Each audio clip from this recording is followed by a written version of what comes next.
gražus oras ir tikrai šita šventė, tarptautinė darbo dienos šventė, jinai yra senai pas mus jau įaugusi į mūsų tradicijas. Tikrai turime pasidžiaugti, kad kažkada mums pavyko vėl atgal ją atstatyti. Daugelis žmonių vis dėlto supranta, kad realus gyvenimas jisai yra toks, kad galima dar kažką pakeisti ir aš tikiuosi, kad neužilgo bus galimybė tiem žmonėm pakeisti.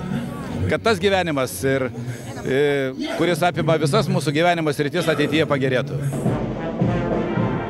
Šiandien man didelė šventė, nes tai yra Socialdemokratų partijos įkūrimo diena, tai yra įstojimo mūsų į Europos Sąjungą diena, tai yra mano tėvų ir senelių vestuvių diena. Didelė ir graži šventė, aš manau, kad šitas susirinkusių žmonių būrys įrodo, kad tai mes galim ir turim ką švęsti. Labai džiaugiuosi, kad ta šventė sutampa ir yra viena diena. Ir oras labai puikus, ir mūsų bičiulių labai daug, ir svarbiausia, kad jauni žmonės su savo vaikučiais atėjo, labai gera šventė. Reikia pasidžiaugti, aišku, reikia dirbti, bet reikia kai kada ir pasidžiaugti. Už Europą, kuriai rūpi Lietuva. Valio! Ir už Lietuvą, kuriai rūpi Europą. Valio! Žmogus, darbas, solidarumas. Valio!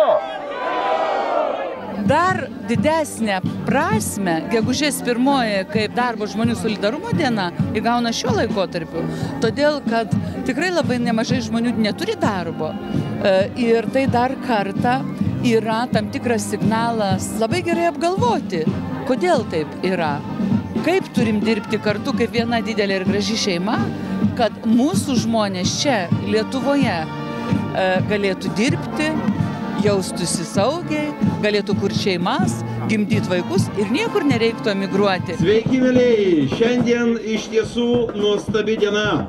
Ir šiandien mes švenčiame solidarumo, laisvės, demokratijos, atvirumo, Lietuvos grįžimo į Europą, taip pat taikos, saugumo ir draugystės šventę.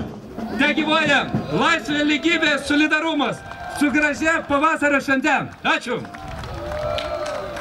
Gegužės 1 tokia tradicinė, mes esam kiek vyresnėliai, tai įprotis buvo darbo žmonių šventę paminėti, jis toks ir išlieka. Kiek žmonių, gražus oras. Vienu žodžiu, už socialdemokratus ir už Balčytį. Už gražesnę Lietuvą, už tai, kad visi liktų Lietuvoje, kad būtų daugiau darbo vietų, kad palaikyti, kai sakant, kad tos gretas mūsų būtų didelės, kad vaikai augtų Lietuvoje, o ne iš užsienio, tik atvažiuotų pas senelių aplankyti. Mes už tai, už tokią Lietuvą. Lietuva jėga, Lietuva jėga! Super, niekur nevažiuokit, likit čionais.